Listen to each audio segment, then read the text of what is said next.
A very good evening. Much thanks for joining us here on the program.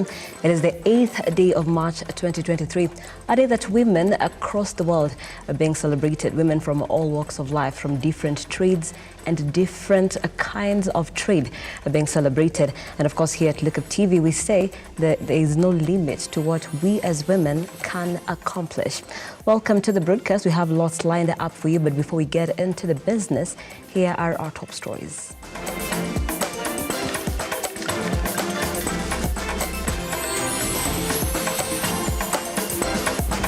The resources that are spent have been spent on useless things like, prayers, interdenominational prayers. We have seen previous governments that arrived that were prepared on day one to tackle the problems of Kenyans. These matters cannot wait any longer. Tonight on Lookup News, Azimio MPs question Ruto's leadership as mass action looms.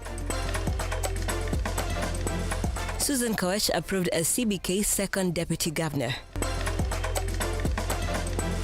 This government must come out and continue rolling books for junior second. Nat rubbishes call by Kuppet to domicile junior secondary back to high schools. And First Lady Rachel Ruto leads celebration of International Women's Day at the Langata Women's Prison. Once more, welcome to the broadcast. I am Nancy Nelima, and our sign language interpreter for tonight is Josephine Ouko. And today being International Women's Day, here in studio, we'll also be having a conversation about the strides and the challenges that women have made so far. I'll be speaking to Dorothy Kemunto, who is a former presidential aspirant, as well as Catherine Nyongesa, who is the CEO at Cancer Texas Center. So stay tuned. We'll be doing our news stories, and then after that, getting into that conversation. The hashtag is LookupNews. You can also stream this live broadcast across all our social media platforms at Lookuptv on Twitter, Lookuptv on Facebook, and Lookuptv on our YouTube channel. Let's begin. Azimio coalition leaders have asked the government to lower the cost of living within the shortest time as possible. And as the reporter Shadrach Kareria now files, the politicians have assured to declare the next move on Thursday after the end of Odinga's 14-day ultimatum. After the lapse of the Azimio party leader Raila Odinga's 14 days ultimatum to the government concerning the high cost of living, within 14 days, we shall lead Kenyans to massive action and to mass action across the country. Azimio politician led by Nairobi Senator Edwin Sifuna gathered at the Chungwa House in Nairobi, demanding the government to lower the cost of living within the shortest time possible. And therefore, our message is that we are not going to wait, and Kenyans should not wait. We are tired, and we have to take the responsibility of taking care of ourselves as Kenyans.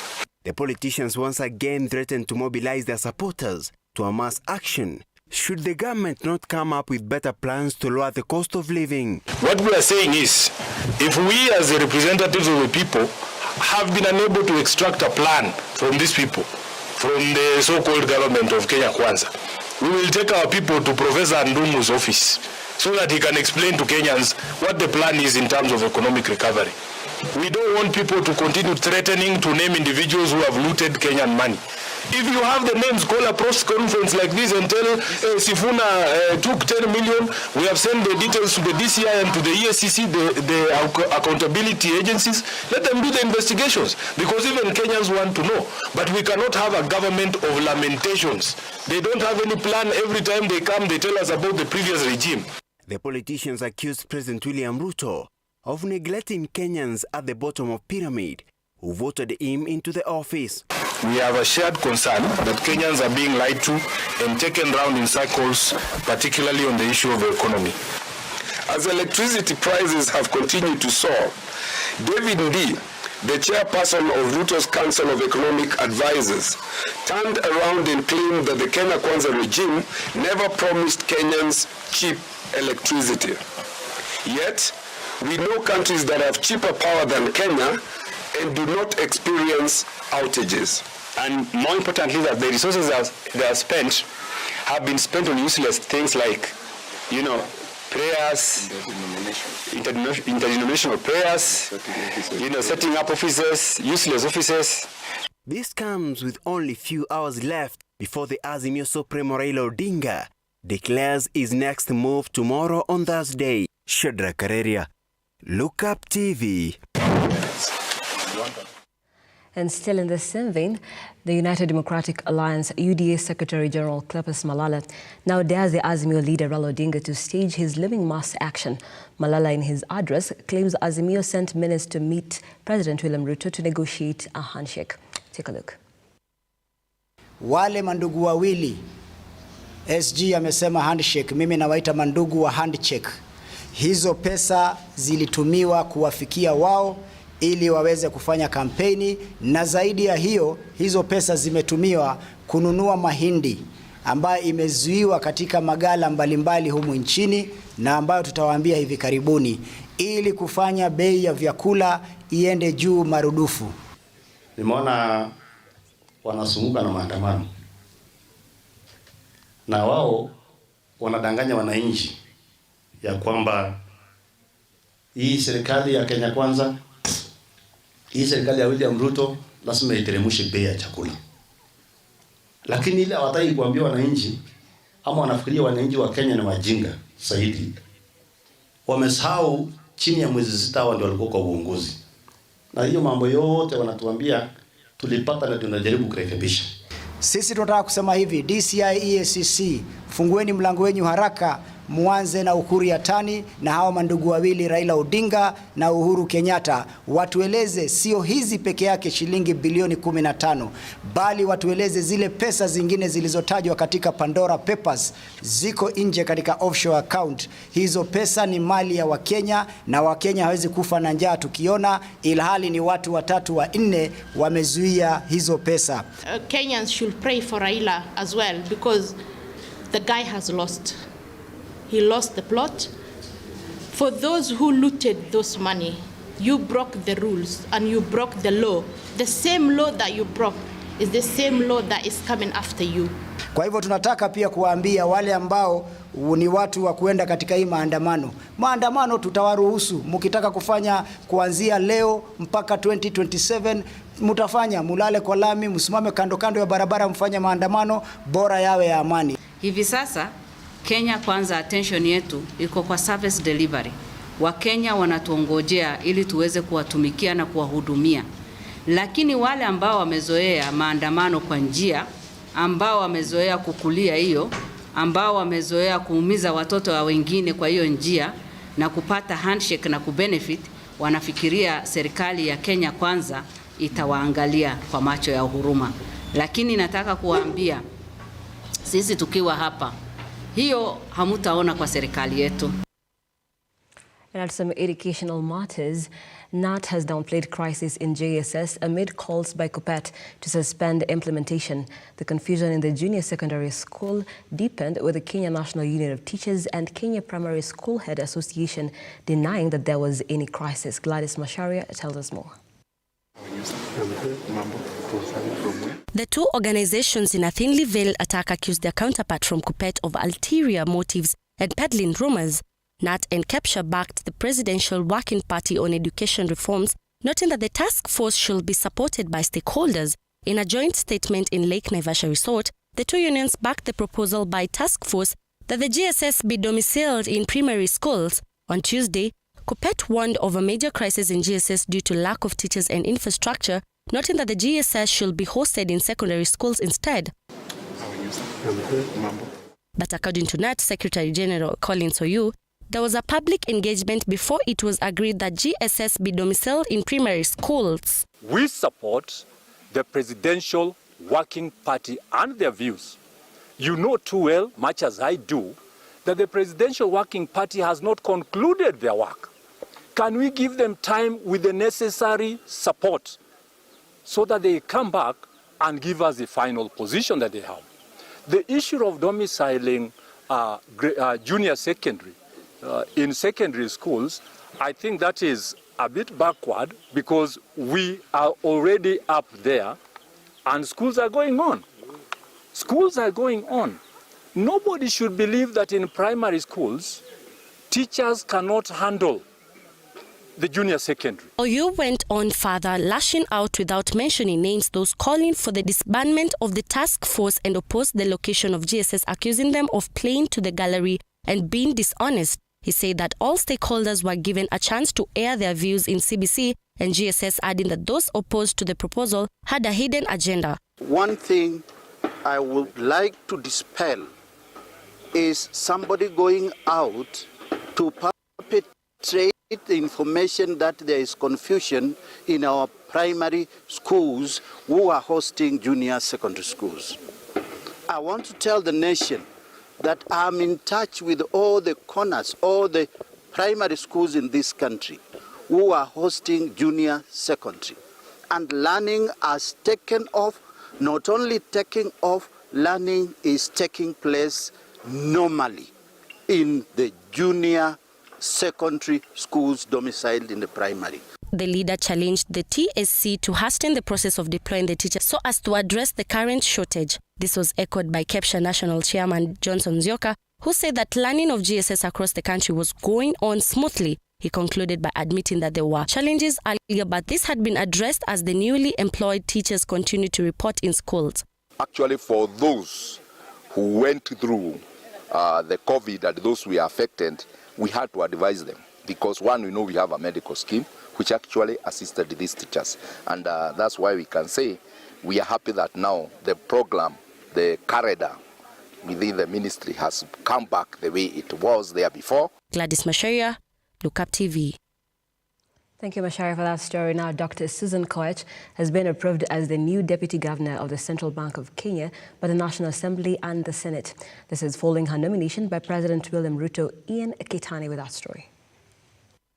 After being nominated by President Ruto to become the new Deputy Governor of the Central Bank, Dr. Susan Koich has been approved for the post by both the National Assembly and the Senate. That taking into consideration the findings of the Joint Committee of the National Assembly Departmental Committee of Finance and National Planning and Senate Standing Committee of Finance and Budget in its report on vetting of Dr. Susan Koich for approval as Deputy Governor of Central Bank of Kenya laid on the table of the House on Tuesday, 7 March 2023, and pursuant to Section 13B1 and 13C1 of the Central Bank of Kenya Act. As many are as of that opinion say aye. Aye. Will as many as are of a contrary opinion say nay. The ayes have it.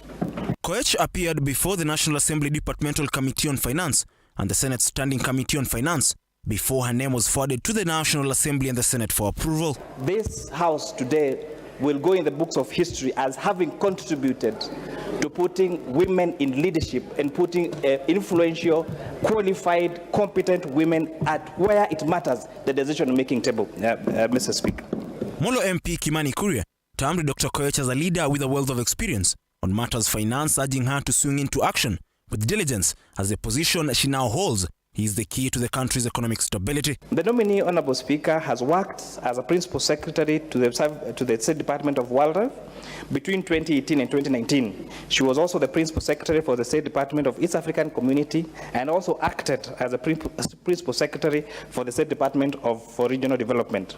Prior to joining public service, Dr. Susan served in the banking sector, rising from the level of just an entry point level at Kenya Commercial Bank, all the way to becoming the regional manager for Kenya Commercial Bank, Mr. Speaker. Our appointment comes just months before the tenure of current CBK boss Patrick Njoroge comes to an end. Ian Keitani, Lookuptv. That story by Ian Keitani takes us to a very fast break here on the program.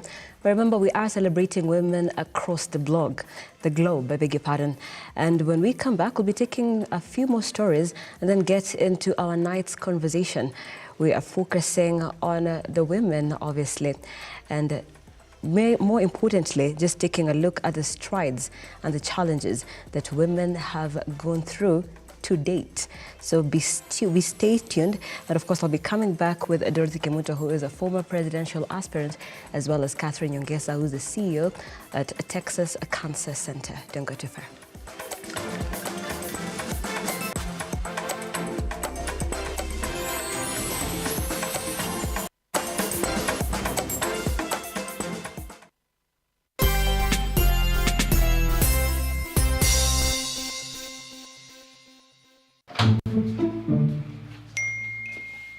Shiti! Shiti! Toka bafu na cheleo. Sijui ni yeye mtu idiota mwanamke hizi.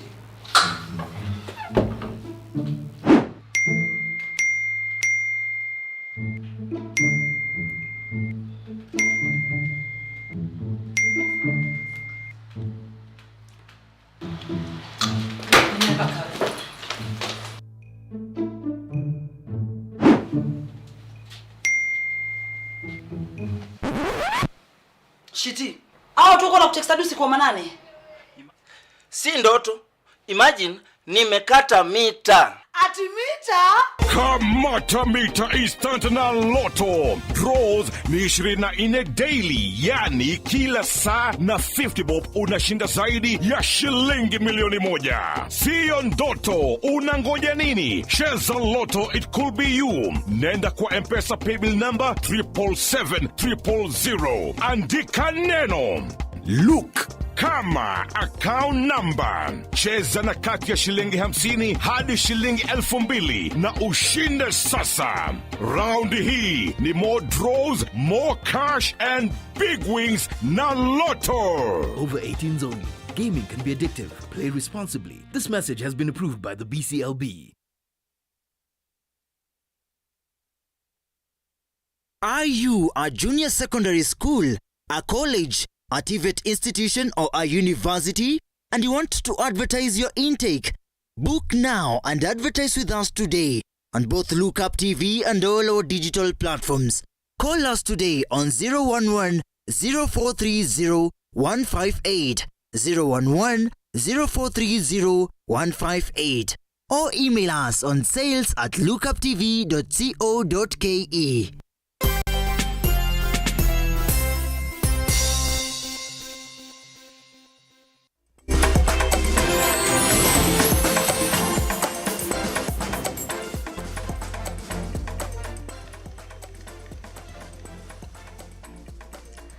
And welcome back. Thank you so much for staying with Lookuptv. The hashtag is LookUpNews. Nancy Nelima here and Josephine Ouko on the sign language interpretation.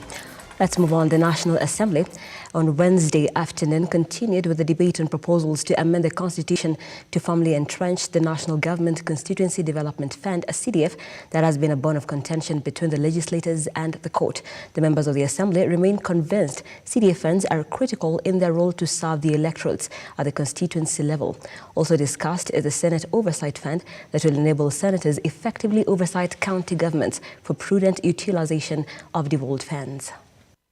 We started this on NGCDF. We have had court cases saying that it is not legally constituted, and therefore it gives us time to look at it again and ensure as parliamentarians that we put this in our constitution so that in the future this is one of the funds that has helped the Kenyans people all over the country. When you go to our constituencies, you realize that NGCDF has done a lot more than any other fund that has been allocated.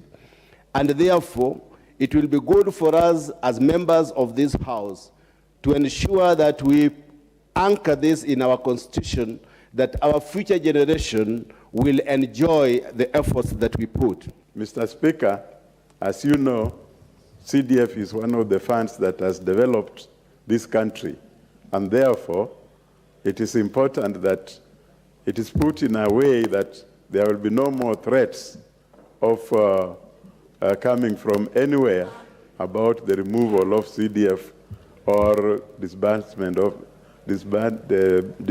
CDF. Mr. Speaker, my heart pains when I see all these busybodies trying to besmirch the good name of NGCDF. Where I come from, Mr. Speaker, the 90% of the projects that have ever been completed have been done by NGCDF. When I became Member of Parliament in 2017, Mr. Speaker, the amount of work I have done as Member of Parliament giving credit to myself, Mr. Speaker,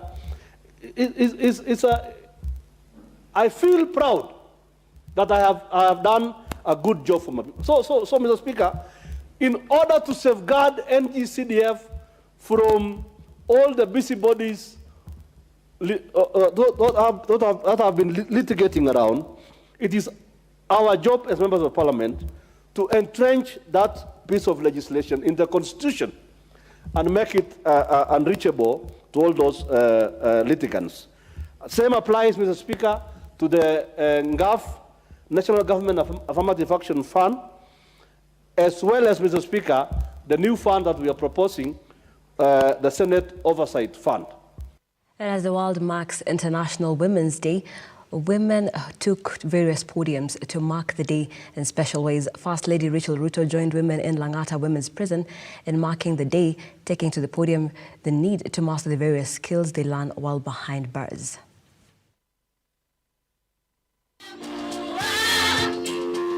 The First Lady Rachel Ruto marked the International Women's Day at Langata Women's Prison, calling on the women behind bars to continue holding on to hope as they focus on learning various skills that will come in handy while they are out of prison. Let's pick the lessons that we are learning here, that the day the Lord enables us to leave these gates, we can be different people and we can transform our communities even as we go back to the communities. And I believe that that day is coming. I want to encourage you never to lose hope. Stakeholders in Nairobi did not hesitate to bring to light the struggle in the kitchen as most commodities can hardly be afforded. Women are going through quite a difficult time because their office, their headquarters in the kitchen, where the women thrive, where the women feel part and parcel of the society, which is the kitchen, is a no-go zone. Why? Because of the escalating cost of basic commodities of the kitchen. This has led to the launch of the Okoa Jikoni Bill, sponsored by the Public Service Governance Group, that aims to salvage the situation as the women now pay for the cost of 5 commodities, namely cooking oil, cooking gas, maize and wheat flour, rice and sugar, to be zero-rated. We have just started the process. The process is going to see, the bill is going to see its way through the bicameral parliament, and thereafter we request His Excellency the President, Dr. William Samoei Ruto, because I believe that he is one gentleman who is after the success of women.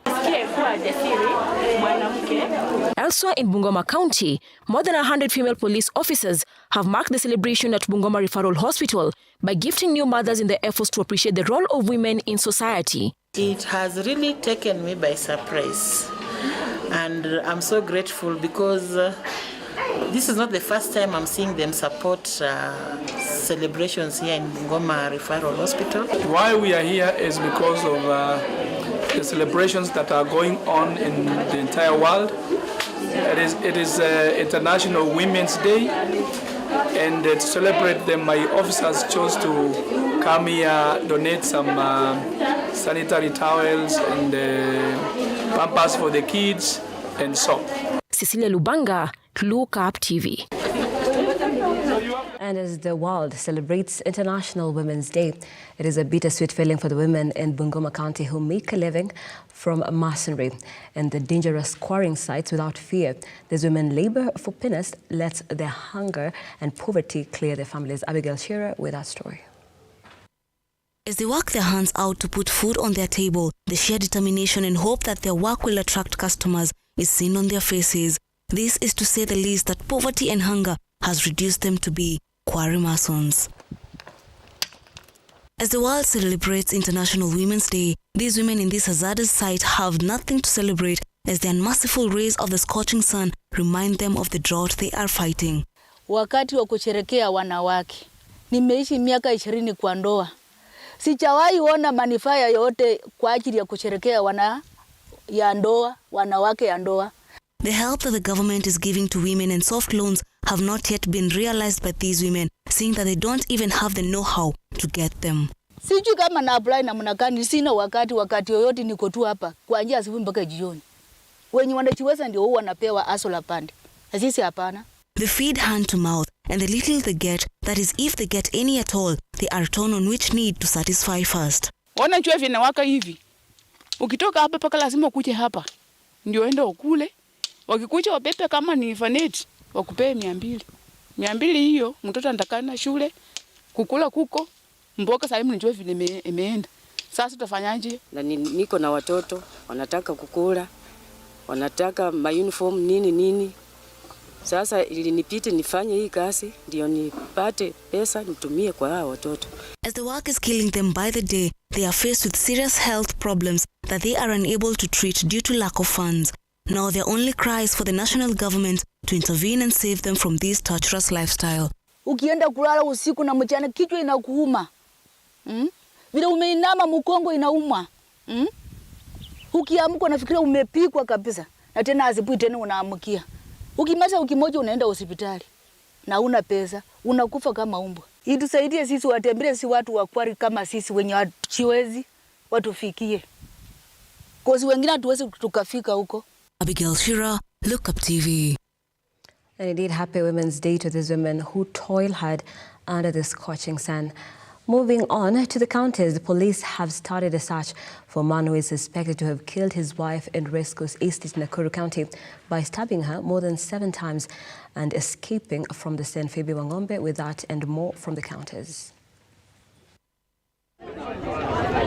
In Nakuru County, police have started a manhunt for a male suspect who is suspected of killing his wife by stabbing her more than 7 times and later on escaping the scene immediately.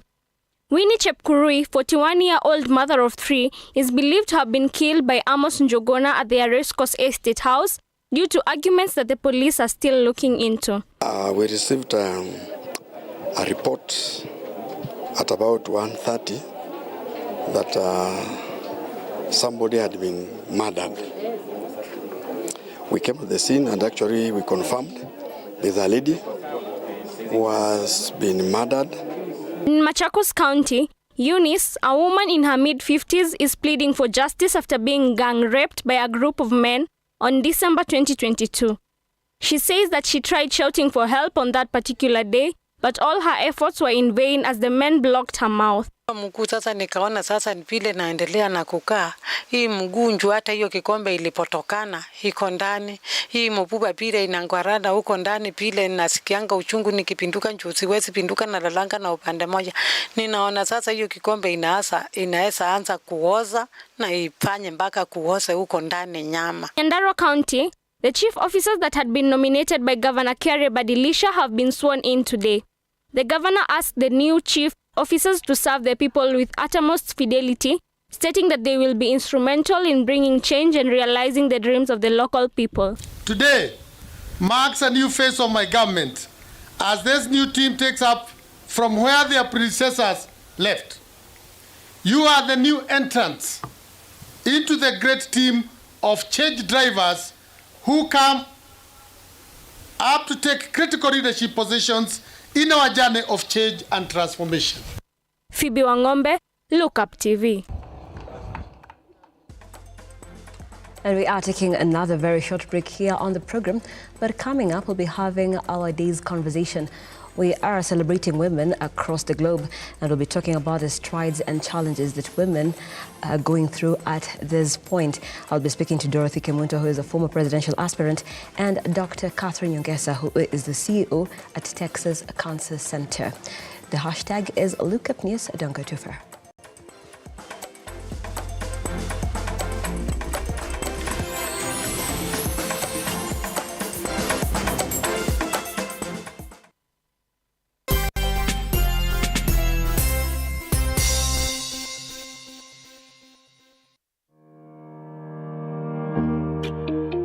Hi, and welcome to Tujenge Home.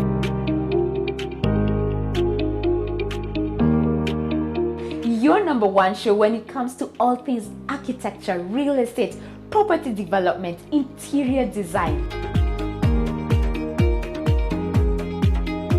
You get it right here on Tujenge Home.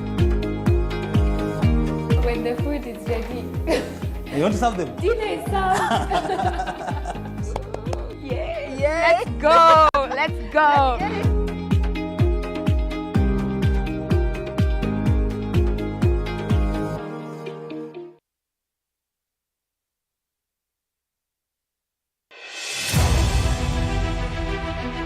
Kwa shule ilikuwa ni noma. Yeah, getting something to eat bado, especially in my last 2 years ilikuwa ngumu sana. And Nation Media Group. The Energy Radio nimeenda Ghetto Radio. Yeah, hizo zote. The response wa some waliniambia nitume emails. I'd like to see many things change, unaona, like the fact that unaweza enda shop uchukue ile kitu yenye unadai, si lazima uangalie kwanza pesa zenye uko nazo kwa mfuko, unaona. Education actually aishi pale after umemaliza, after you get your degree and stuff, it goes on and on.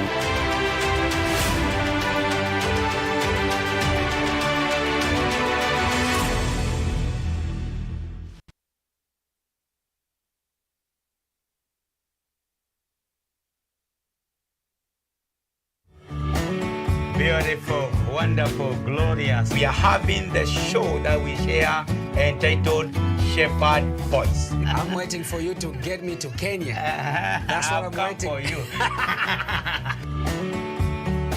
God is the source of every blessings that flow into your life. And I know that God is going to bless you and to do a new thing. Pray, pray, pray. Pray, pray.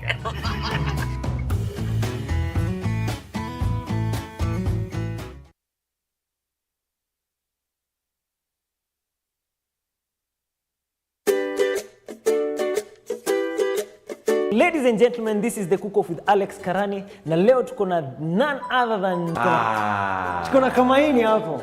Venye yangu tunafanyanga ni tutaweka tu maji kidogo ichemke hivi kiasi. And then tutaonoria. Kuonoria ni nini na Let's be real. Tusikuwa tu fake. Tusikae ni kama tujaisikia. Ni kweli. Tukue real. Musicians hatufai kuwa role models. Unapenda character gani kwa Bible? My favorite character. Naweza sema David. David. Kuna venye ameiva. Si ndio? Twende kazi. Twende. Hii ni haraka haraka. Haya. Anaweza kumfanya bubu aseme, kumfanya kipofu waone, kiwete atembe, kiziwi.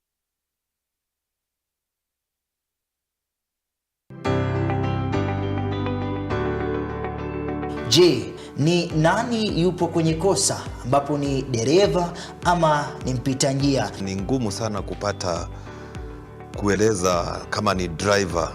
Unatukia driver mwenyewe ana overspeed. Uzuri wake ama ubaya wake haswa husababishwa na wananchi wenyewe. Ukiambiwa be careful, watu haoni kama ni jambo la maana. Jambo la maana ni kwamba tuhakikishe ya kwamba tunafuata sheria. Kabisa. Don't be among the numbers.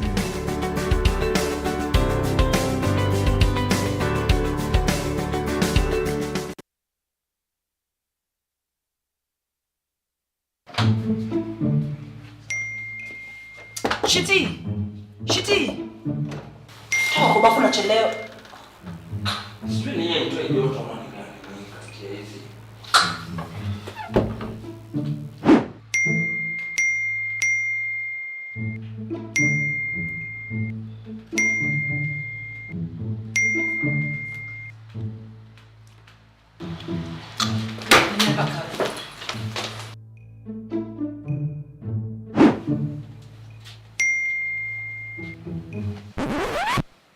Shiti. Tuko na kutext hadi kwa manane. Si ndoto. Imagine nimekata mita. Ati mita? Kamata mita instant na Lotto. Draws ni 24 daily, yani kila saa na 50 bob unashinda zaidi ya shilingi milioni 1. Sio ndoto, unangoja nini? Cheza Lotto, it could be you. Nenda kwa M-Pesa paybill number 77700. Andika neno Look kama account number. Cheza na kati ya shilingi 50 hadi shilingi 2000 na ushinde sasa. Round hii ni more draws, more cash and big wins na Lotto. Over 18s only. Gaming can be addictive. Play responsibly. This message has been approved by the BCLB.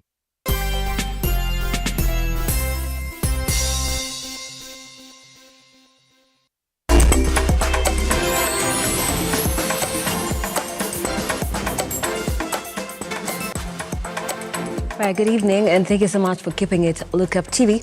The hashtag is #LookupNews. Right now on a different set, we are celebrating women across the world and more importantly, women in Kenya.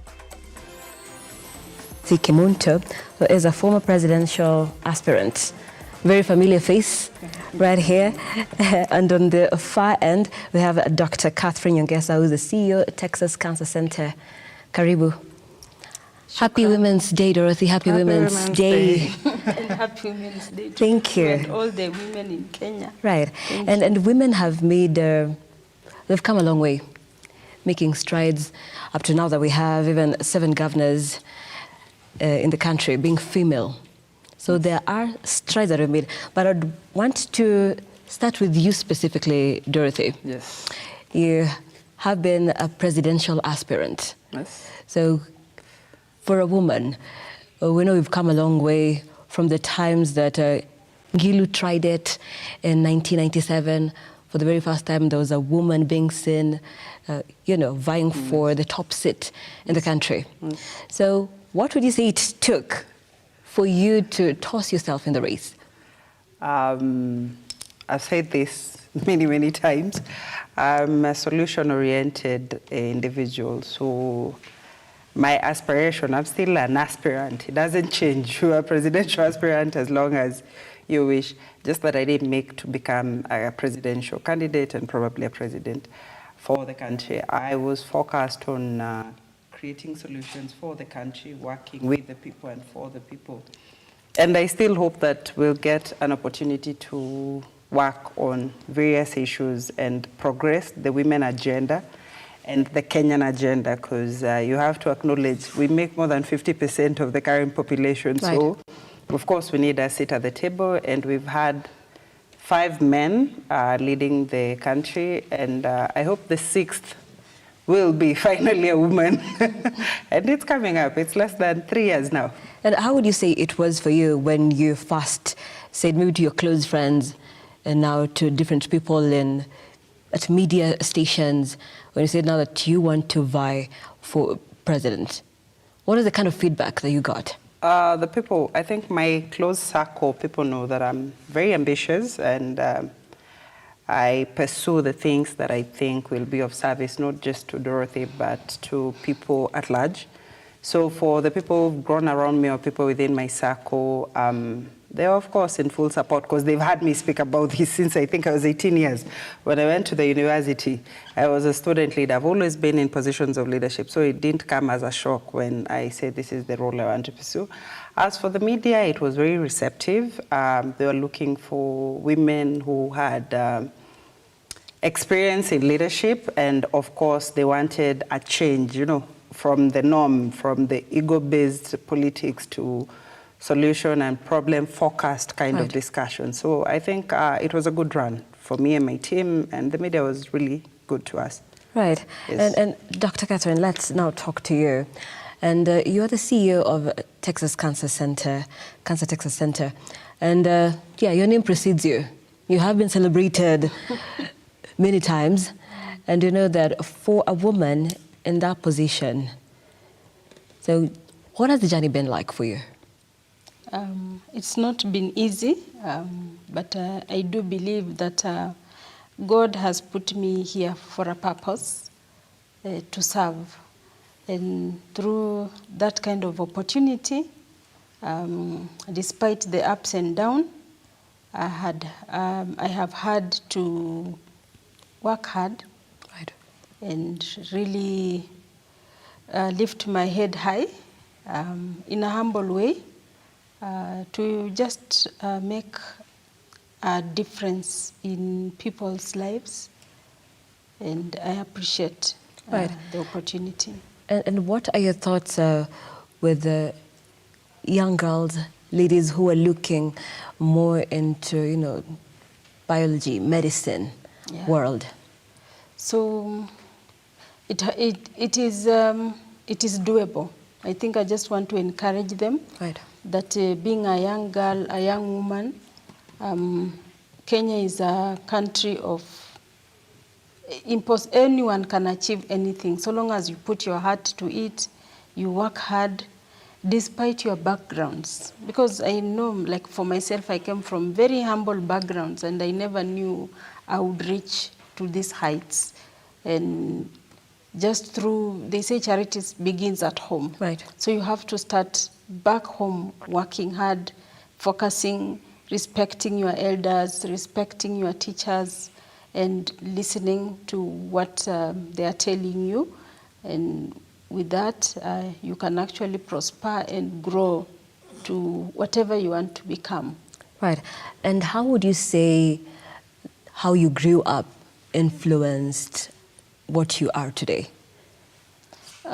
Yes, I really had a lot of responsibilities at a younger age. I was born to teenage parents. My mom dropped out of class 5. My dad was in Form 2. And being young parents, they had children every other year. And they did not have enough time to focus on me. So I became like the maid. You know, I have to rush to school in the morning.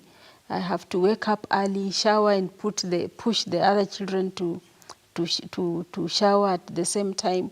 Go to school at lunchtime. I come back home to make lunch for my other siblings, and then ensure I have gone to the river to fetch water, washed the utensils, then run back to school for the afternoon, then come back home. So I didn't have a lot of time to play around, and my mom was very firm with me. And due to all those responsibilities, it has shaped me into a hardworking woman, and who know that if I have a task, I have to complete it. And that has really enabled me to be where I am now. And I work like I'm not being watched, because all those siblings were tasking me. They want to see my report. They want results. And I had to be an example to them. Right. Yeah. We are talking about, we're celebrating women across the world, but it's also a time when the world over, inclusivity is still top of the agenda, and just equity as well. And how, Dorothy, then, would you say, culturally, being a very patriarchal society, how it has influenced now the place of women in society now, and probably now what can be done moving forward? If we're to discuss equity versus equality, I think for a very long time we focused on equality, whereby we want to say that everyone has the same resources, or you're all of the same opportunities, so you advance yourself and you're measured accordingly. Let's just use simpler terms that I use to explain equity versus equality, is the CBC system versus the 844 system. So CBC is trying to push equity, whereby they recognize talents, and depending on your need, that's how you're developed, versus the 844, whereby everyone was measured on the same metric. Right.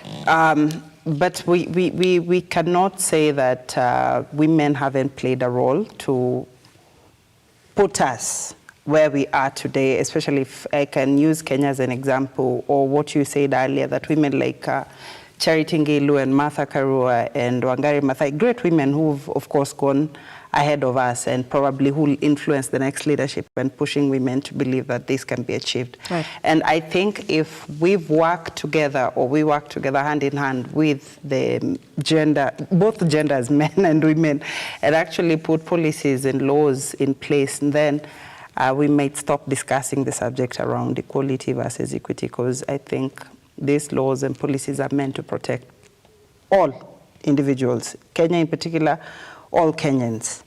So I think a lot has been done, and a lot of daring individuals have gone ahead. And there are men who've also pushed this agenda, so we also need to recognize that.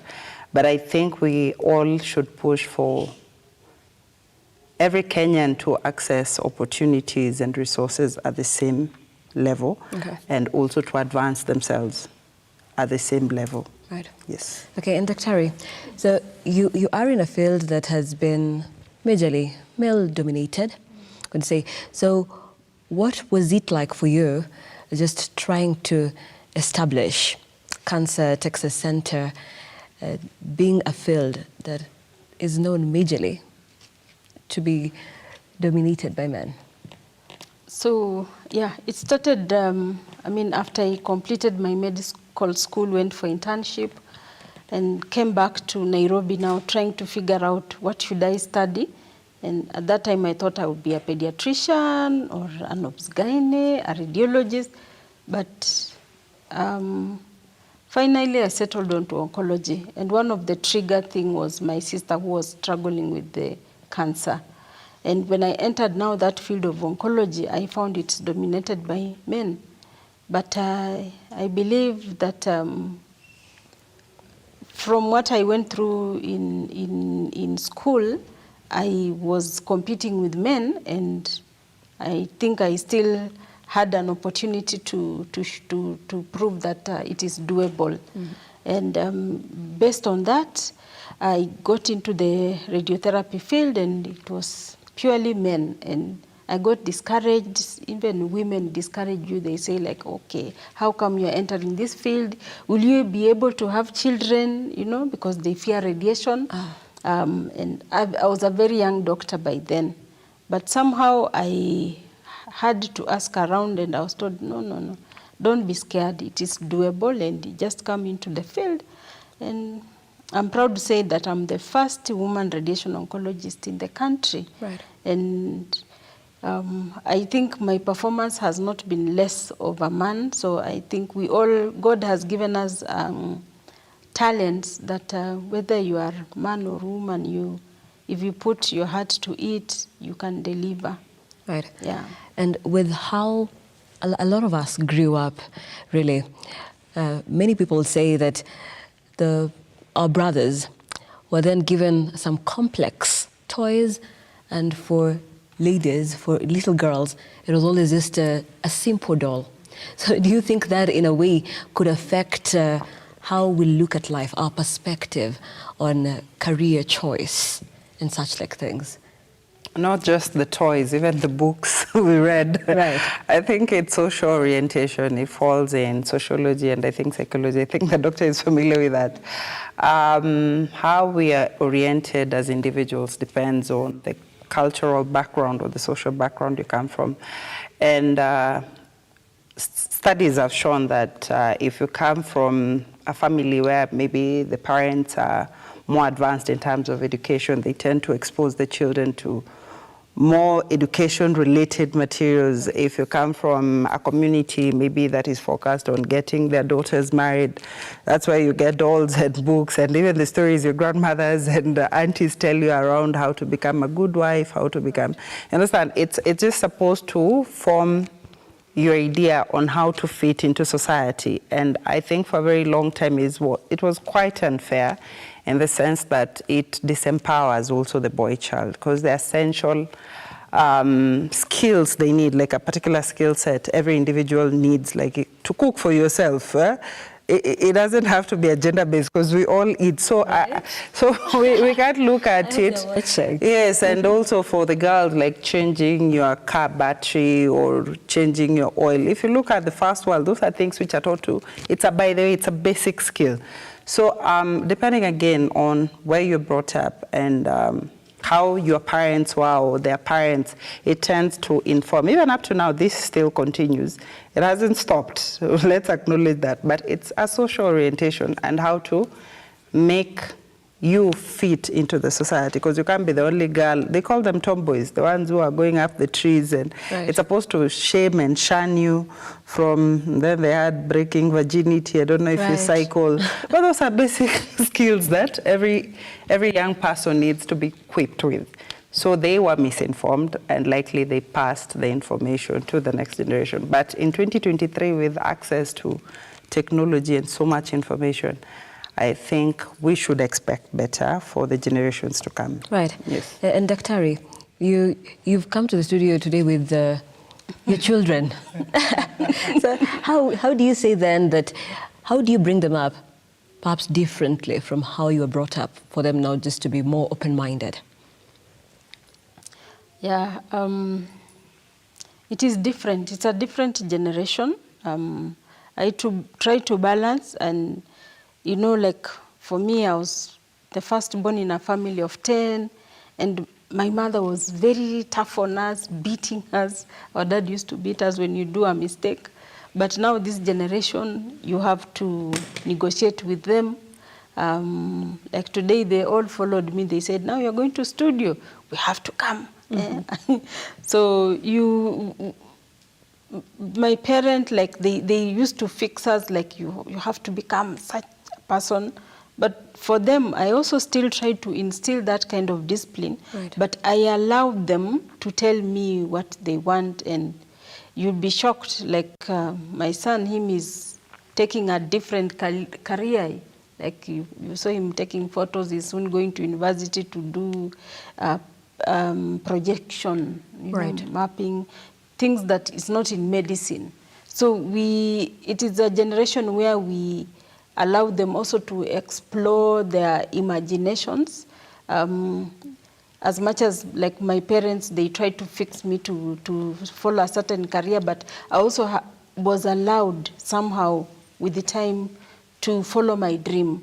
And I think it is very important that parents allow their children or to be more flexible with this generation, because it's not, they are not living in the Stone Age. They have their own ideas on what they think is right for them. They also have the children rights, Right. And they have a lot of social support now. The school supports them. So they are in a digital world. That's what I can say. Right. And as we are talking about drought and women who are bearing the most brunt out of it, because there are many expectant mothers who are emaciated. And so even carrying the pregnancies to term is a challenge. They're malnourished, they're anemic. So women are the ones who are suffering most from the drought. So what do you think is like the basics that perhaps can be employed to salvage the situation? So I know most of the social, even health, and economic burden actually lies on women. Women carry a lot of responsibilities. As you know, as a woman, you have to bear children, you have to go through pregnancy. It is very complex. And if I reflect even on the cancer burden, right. Over 65% of the cancers are being reported in women in our country. And it is not easy. So the government and even non-governmental organization, because I believe the government is even you and me. Right. We need to somehow also put more resources in women issues, as you talked about drought, hunger. I think the Linda Mama program really came in handy in supporting these women. But in those areas where there's drought, there's hunger, I think apart from Linda Mama allowing mothers to deliver for free, we should also have food donation going to those areas so that the expectant mothers can get free or affordable food to take them through this difficult moment of the pregnancy that comes with a lot of challenges and complications. Right. And Dorothy, in line with the same, the president, the wife of President Joe Biden of the United States was here. Yes. And after she left, of course, there is a food donation. Food donation. Yeah. And so how sustainable is that, given that women are still down on that chain? Nelima, I think Kenya has a great potential to position itself strategically in the world. If you look at our current discussions around donation, Linda Mama Fund, things which are knee-jerk solutions to some of these problems that are recurrent. But you must understand, again, it's a source of economic activities for certain individuals, for women not to have food or women not to have access to health care or some of these basic things we're looking at. I was looking at something today around the impact of the drought. Not just, we keep mentioning Marsabit, Lodwar, the northeastern parts. But we're not talking about the impact of the drought in areas like the lake region, whereby women go and get fish from the fishermen who fish. So if there's drought in the country, you must understand the water streams and the river flows are going to affect how the oxygen concentration in the lake, which means pollution is going to increase the concentration, which means there's going to be less fish for the fishermen to bring. And you understand, and the women who rely on this economic activity, yes, we've been focusing on livestock, but we've not focused on women who get their source of income from Omena, Mbuta, all those, which is a country at large. So if drought hits one region of the country, then the entire country is affected.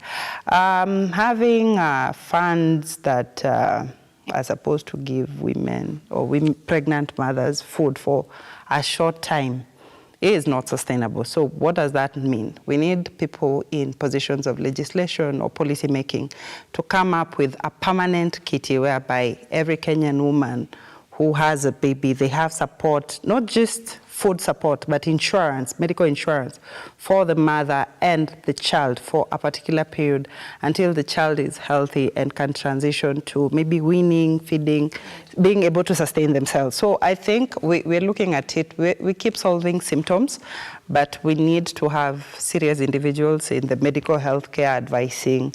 I don't know who the government is, but advising individuals, because we are the government and they are the government. So we have to work hand in hand and give advice and give solutions that are long-term.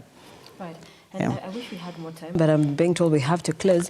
But before that, maybe, Doctor, I'd like to hear your closing remarks in regards to, of course, we've come a long way, but inclusivity and, of course, this exclusion, the percentage has increased.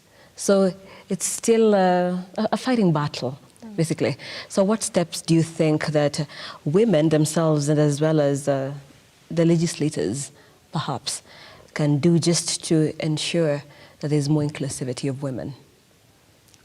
Number one is invest or encourage women to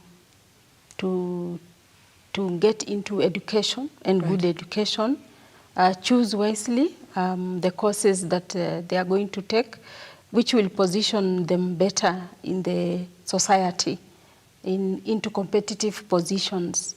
We don't want the girl child to be like they are being done a favor.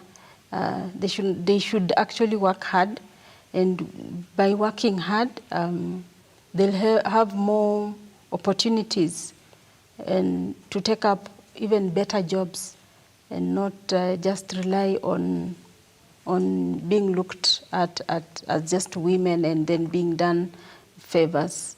And I know that God rewards hard work, and if we put in a lot of hard work as women, right. Women actually they are better leaders, and our country, if we work together with the men, because they say behind every successful man there's a successful woman. So as women, the more we become successful, our men are going to become successful and we'll have a better Kenya. Right, and it goes on to say, behind every successful woman is herself. I saw that today. So Dorothy, in very few words. Very few words. I think I'll finish with my own understanding of the famous Thomas Sankara. He was, I think, the president of Burkina Faso. He said, we must understand, in my own understanding is, we must understand that emancipation of women should not be looked at as a charity event yet, because considering that the role of the women has to go hand in hand with what the men are offering. Right. So I think we need to do more. We need to do more. And we need strong legislation, and we need a constitution that protects and is implemented. Okay. Yes. So it's not enough to have it, implementation. Implementation, okay. Yes. Thank you so much for being part of this conversation. On the far end is Dr. Catherine Nyongesa, who is the CEO at Cancer Texas Center, and Dorothy Kemunto right next to me, a former presidential aspirant. Women who are leaders in their different fields and authorities. in that ride as well. I'm Nancy Nelima. Thank you so much for watching. And let's keep the conversation going across all our social media platforms at Lookuptv on Twitter, Lookuptv on Facebook, and Lookuptv on our YouTube channel. Who are the women that you are celebrating today? Do let us know. The hashtag is LookUpNews. We appreciate you for watching. Do have yourselves a pleasant evening and good night.